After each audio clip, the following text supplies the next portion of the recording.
Welcome back. Now, when you talk about Nzoia, everybody knows or thinks about the breadbasket of this country. But over the last 2 weeks, the headlines in our press have been about hunger and famine hitting the country. And people are wondering what happened to our food production capacity. So moving a bit from politics, we want to focus on development and food security in this country. And joining us in the studio this morning is the governor of Nzoia County, Mr. Patrick Haemba. Thank you. And of course, Mutegi Njau is with me. Let's begin with the bigger picture. I mean, there's been a lot of controversy, counties fighting, I mean, governors and senators and all this stuff going on. Is this affecting development or the work of the governors down in the counties? I would say it will eventually affect the work of governors. These are new institutions that we are trying to build. We need to put a lot of energy in institutional building, building capacities, building structures. What is happening now? We are more engaged in side shows, supremacy wars, ego wars, which are not beneficial to the people of Kenya. Yes. I want to use the Swahili saying, fahari wawili wakipigana nyasi inaumia. Nyasi inaumia. But to your credit, you have not been very engaged. You're not on the front line of these battles. We don't hear much about you. In fact, you know, you are one of the most quiet governors. Is this by design, or would we say because you're absent from the controversies, a lot of things are happening on the ground in Nzoia? The issues you see governors agitating for, those who speak on behalf of the Council of Governors. Right. We don't all have to be speaking on the microphone, speaking to be heard. Right. The message that has come out clearly represents the rest of us. So those voices are the voices of governors. Yes. You haven't also been cited in any controversies so far, meaning the going is good, or you have escaped the blade of the Auditor General? When Kenyans elected governors, they didn't elect angels. They didn't elect infallible people. Right. They elected normal people who are going to try their best to do the job. When you try your best to do the job, you'll do many good things, but a few bad things may occur because you are a human being. Right. And what is happening in this country is there's a lot of focus on one thing or two that may not have gone well. And at these early stages of devolution, all our efforts, all the institutions should be interrogating how do we make this new baby work. Right. And they should be also looking at ways to assist these new structures function properly. Quickly, I want to refer you. We are 50 years after independence. We've had enough time to build national institutions. How come even after 50 years, we still have many issues surrounding our institutions, our performance at a national level? Look at it this way. We are just barely a year in the office. Right. We inherited systems that were not uniform, cultures that were not uniform. We're trying to put new systems in place. And this has to be supported. How long is this phase going to take? I mean, have you settled down, or are you still in establishment? We have you had a problem down. with the health workers, when they didn't want to come under the county government. You were a bit outspoken on that. You threatened to dismiss them. Eventually, are things now cooling down? Have you had time as governors to establish your authority and get the governance instruments in place? We have established all the necessary instruments. All the necessary instruments are in place. But as I tell you, adjusting and transforming the change management aspect is going to take time. The resistance is going to take time. Any scholar who has done change management knows that there are several phases to this. Yes. People will be excited, then they will resist, and all along the way, we're going to get everybody to appreciate that this change is real, and it's here to stay, and that we must build it. Each one of us has to contribute to building it. I don't know whether mainly it's about change. I think it's about the perception that ordinary people think about a governor. The way the governors have come, the way they're being perceived, the way Charles Nyachai told us the other day here, governors are alienating themselves to Wanjiko. He gave an example. He went to a village that he saw a convoy of 10 vehicles and some outrider there following a governor with the flags and all this. And then Wanjiko is, they throw dust into Wanjiko. And then Wanjiko wonders, this is what I voted for. I want to correct this misconception. This new institution of governors has certain responsibilities.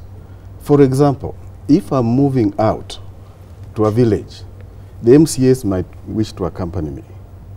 Some other local leaders might wish to accompany me. Right. I might have a press car with me. So it may look that that is a convoy. But what is in that convoy is what matters.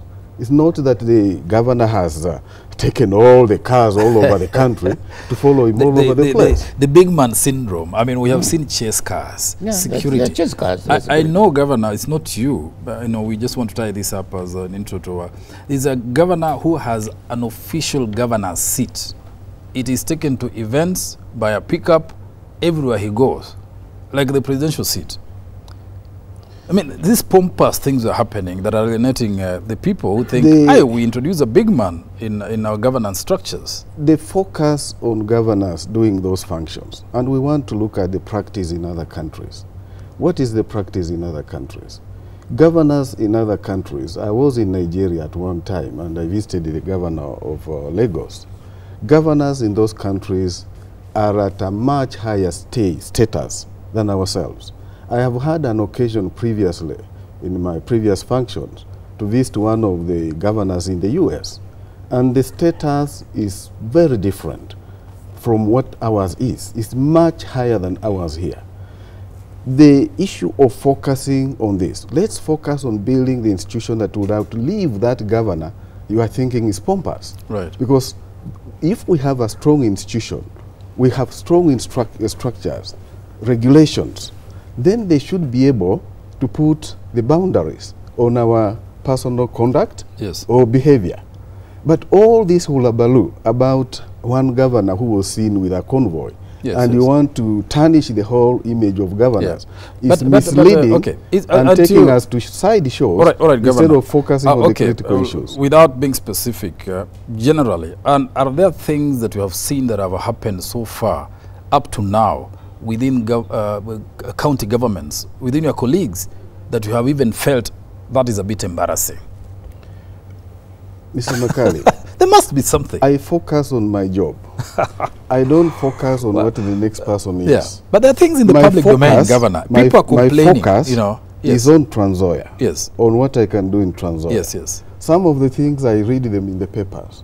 And we also know, and you have to admit here, that the reporting has been actually more biased against the governors. Against the governors. Against the governors.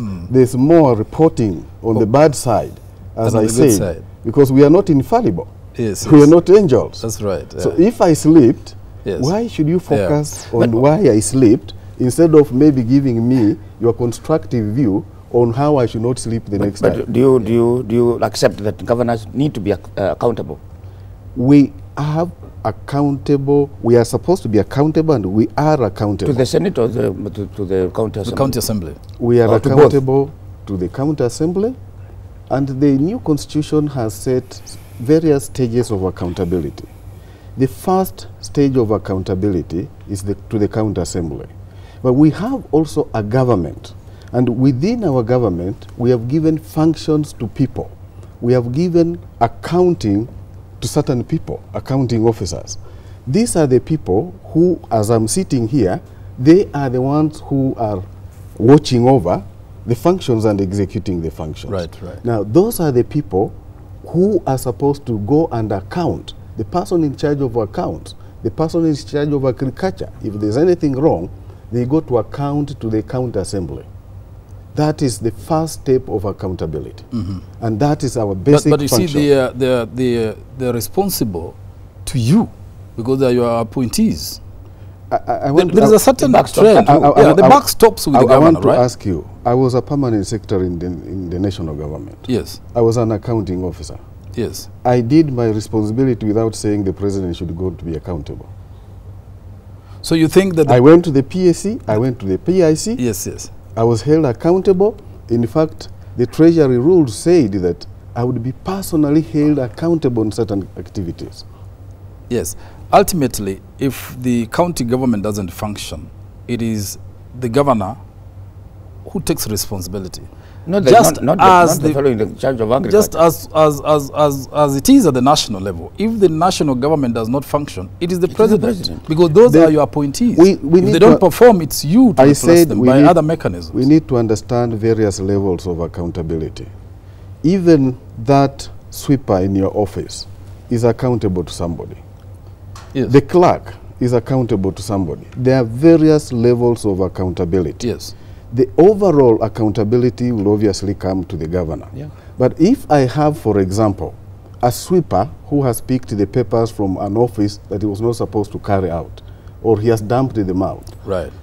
we have to deal with that person because the person is accountable at that level. Yes. And the financial regulations are very clear. People will be personally held accountable also. Right. And they could be even made to pay back in the case Yes. of financial mismanagement. Yes. What is your role then in respect or in relation to those officers you appoint? Aren't you supposed to oversee them, that they're performing? So that if they're not performing, you need to have fired them. If they're not performing, you need to call them to order to perform those functions. So that failure of oversight, I think, is what is not referred a failure, to Mr. as a responsibility, Makari. accountability. Yes. It's not a failure. I have said we are there as governors, we're building the systems. There's no, what I would say, people who are perfect in those systems. Right. They are the PFM Act, it's in place. We have systems that we have put in place. We are actually working towards making sure that everybody plays his role within the prescribed law. And for example, on my part, I had to issue a financial management instructions, which normally I wouldn't have issued. Yes. But because I saw that certain things were taking time to fall in place, Yes. I had to step in and clearly prescribe the processes that should be followed. But the experts we brought Yes. were the ones who are supposed to help me do this. But if they are slow in doing it, I certainly step in and ensure that that is done. Yes.